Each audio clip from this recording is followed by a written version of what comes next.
people may be extremely, and that would be because getting 2 different MRIs, and a couple funny stories.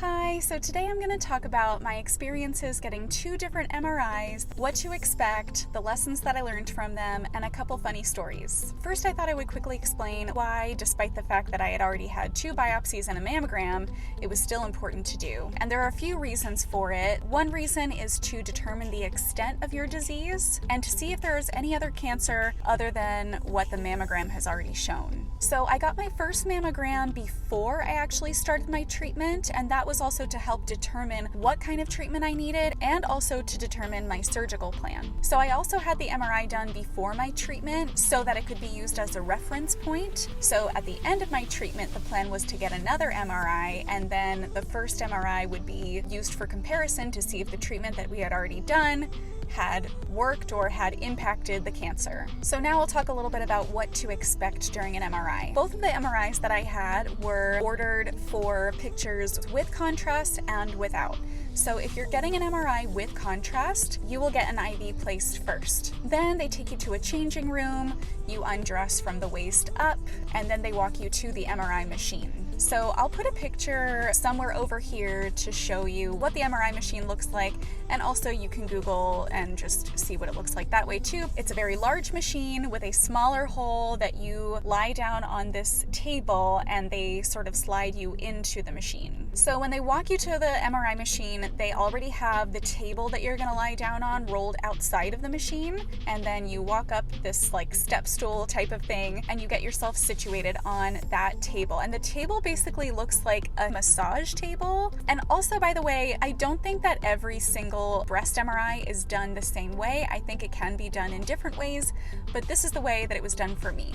But yeah, there's a hole for your face, and then there's 2 holes for each of your breasts to go into as well. And it's kind of awkward, but the tech will help you sort of get yourself situated so that your breasts are in the holes exactly where they should be. And the tech, I'm not sure exactly how they did this, but they hook your IV up to something which will allow for them to be in another room, because they are in a different room during the MRI. And during the middle of the MRI, they can, through this wire or whatever, send the contrast in, so that way they don't physically have to come back to the room when it's time to take images with your contrast. They can stay in their separate room and get the contrast in your body somehow. I'm not sure exactly how that works, but that's what they did. So after they hooked me up with an IV, they also would make sure that I had the emergency button, and that emergency button is pretty self-explanatory. It's for if in the middle of the MRI you are feeling so panicked or uncomfortable that you want it to stop, you just press the emergency button and they will stop and you can figure out what you need to do next. The tech also gave me headphones, and the headphones are because the MRI machine makes really loud banging and beeping noises. So for my first MRI, it was just these headphones to help mute those loud noises. And for my second MRI, they had the same large headphones, but they were actually able to play music as well. But the noises during the MRI machine are so loud that I could barely hear the music anyway, but occasionally I could hear some country music. Something that they did tell me ahead of time was that by the time I felt the contrast, and it feels like whenever you get an IV of saline, for example, it feels cold. So they did tell me that when I did feel the contrast going in, that would indicate that I was about halfway done with the imaging. Then the tech would leave the room, they would start sliding me into the MRI machine and begin taking those images. So the thing about the loud noises is they are really, really loud. And it kind of sounds like a marching band came in the room and started banging all of their instruments against the MRI machine. And then it also kind of feels like you're in the middle of a computer because there's all these beeping noises. Some are longer than others, some are higher pitched, some are lower pitched. So yeah, it's a little bit anxiety provoking at first, but that's the best way that I can kind of describe it. Each of the MRIs took about 20 to 25 minutes, so they did go by pretty quickly. So I have just a couple funny stories to tell you. One is the first MRI that I had done was in the thick of the coronavirus. So I was wearing a mask and I had to wear a mask the whole time. So once the tech sort of got me situated on the table, I still had my head perked up so that I could listen to her and look at her as she was giving me instructions on what to expect during the MRI. And then she said she was going to go ahead and get started, so she asked me to put my head down, and she started rolling me into the MRI machine pretty quickly and walking out of the room. And it wasn't until I was literally rolling into the MRI machine that I realized that my mask was being pulled by the little table that I was lying down on. So my mask felt like it was like completely smushing my face. And to the point where it was a little bit hard to breathe. Like it was the hole for my face was making my mask tight, like up against my nose and my mouth. But it was too late to tell her that because she was already rolling me into the MRI machine. So I had definitely a few moments, and to be honest, more like minutes of panic.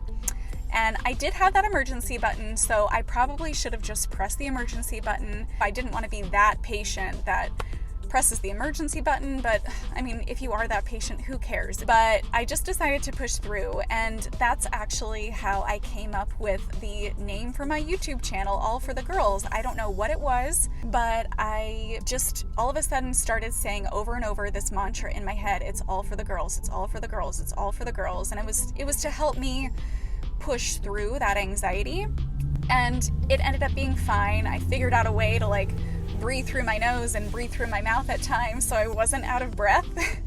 But yeah, that was a little bit not fun. But yeah, and then I ended up telling one of my best friends about that, and she said, you could put that on a shirt or something. And then I decided to use it for my YouTube channel name. So just a little tidbit, that's how I came up with All for the Girls. So then I didn't know that it makes you feel like you're urinating or you're going to urinate. So during my first MRI, I just started feeling this warm sensation down there, and I thought, that's embarrassing. I'm a 34-year-old woman peeing in an MRI machine.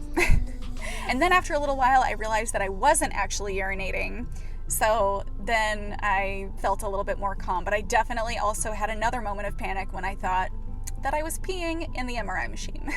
So yeah, just so you know, that is a common sensation that you can get from the contrast. So for my second MRI, I don't know why, but I decided to wear my wig. It was just one of those days, I think, that I was feeling like I wanted to look a little bit more put together, and I thought, whatever, it'll be fine. It's just the MRI. And this was something else that I learned only at the very last moment, just before they were about to start rolling me into the MRI machine, is that when you wear a wig, the headphones can't be like flush against your head. So they put the headphones on my head. They said, does it feel snug? And I said yes. And then as they were wheeling me back into the MRI machine, I was realizing, oh, it's actually not that snug. It's not like pressed up against, like the wig sort of created some space in between my head and the headphones.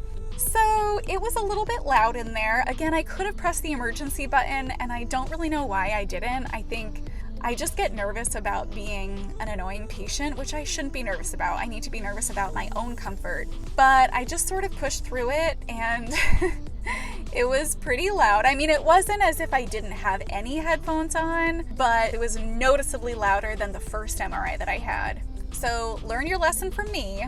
Don't wear the wig.